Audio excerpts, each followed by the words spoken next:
Hi, this is Rich. TYT Nation asked for viewers to submit content. I began thinking, what could I submit that might be worthwhile? And I didn't want to just constantly weigh in with my opinions on every issue, although I will probably do that at some point. But one thing I thought about was something that's a big hit with my students. I'm a teacher, and I teach AP U.S. History, AP Government, and AP Economics. And after the AP test, we always have a few weeks, and I always ask my kids, what do you want to do? And they often ask questions about, like, well, what's our problem with Iran? Or what's our problem with, or what's the issue in Israel? Or what's our problem with Afghanistan? Or, is what I want to talk about today, what's the deal with Iran? And I had a conversation with them about the history of the American and Iranian relationships.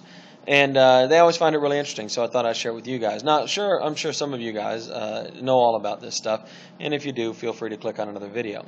But I imagine there's a lot of people out there, particularly some of the really bright, wonderful young fans of TYT, who may not know the entire story of why we don't get along with Iran. So here it goes. Like most of our problems in the Middle East and South Asia, our issues with Iran start immediately after World War II.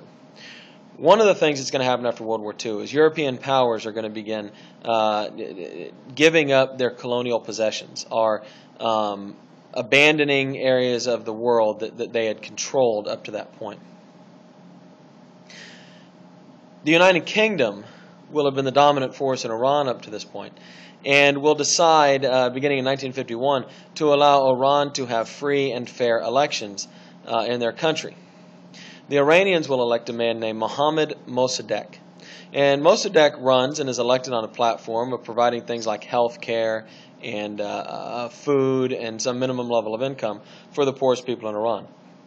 Well, it's an ambitious program, and he's got to pay for it somehow. And he decides he's going to pay for it by nationalizing the Iranian oil industry. Now, previously, British Petroleum and other international companies, including some American companies, were allowed to go in and drill the oil out of Iran for fairly cheap prices and then sell it on the world market and make a tremendous profit. Mossadegh figures if Iran keeps all its oil for itself, the government controls the oil, sells it, makes the money, they can pay for these programs that he and the people want. The British government doesn't like this, and as you can imagine, the Americans don't like it much either. And in 1953, the American CIA, as well as British secret services, will team up in something called Operation Ajax.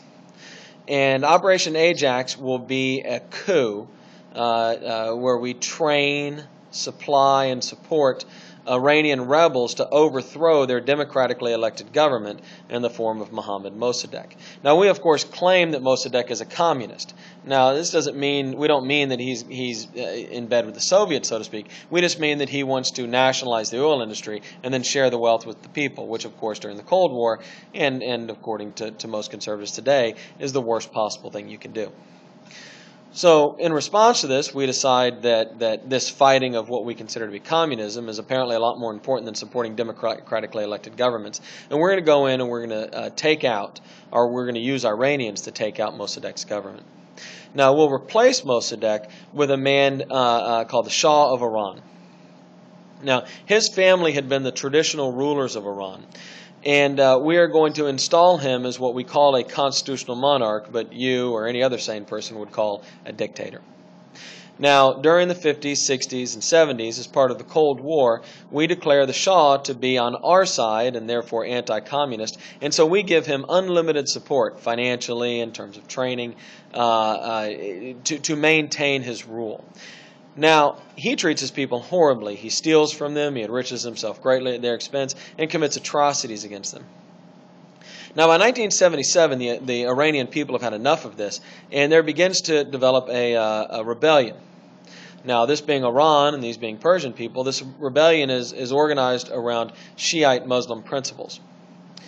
Now, the Shiites will, by 1978, be involved in a full-scale civil war, and by 1979, they'll have toppled the Shah's government completely. In 78, actually, the Shah is going to leave the country and attempt to flee to America. Well, Jimmy Carter will tell him no at first, and he will end up in Mexico. Now, in Mexico, the Shah will reveal that he has very serious life-threatening cancer. And Jimmy Carter is put in the situation of allowing this longtime ally of ours to die, or angering the Iranian rebels by allowing them to come to the United States. And he makes the decision to allow the Shah to come to Los Angeles to be treated for his cancer.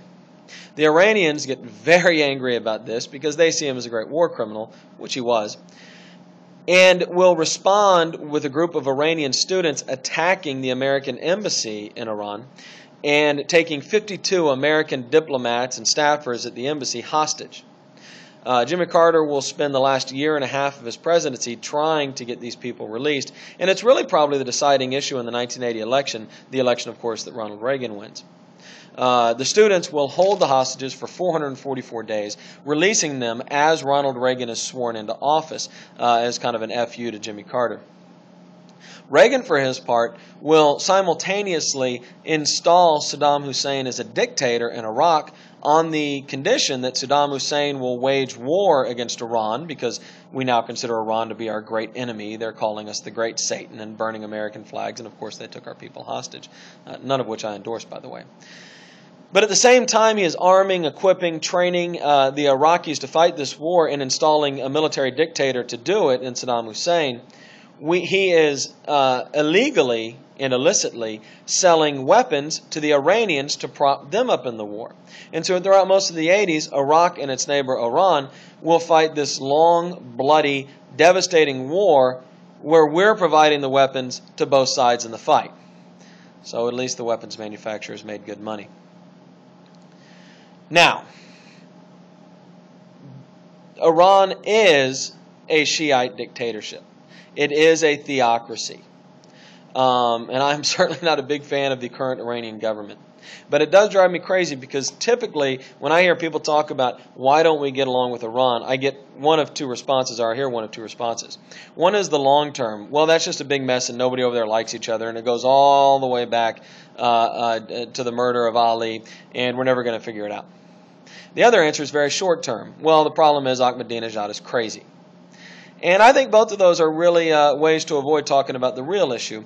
And I think if we're going to consider going to war in Iran, and some of the bright young listeners of TYT are at risk of ending up over there fighting a war against Iran, maybe we should understand exactly the sources of the tension between these two countries. I hope you found that informative. Thanks for listening. If you like it, I would love to do more of these, so let me know. Thanks.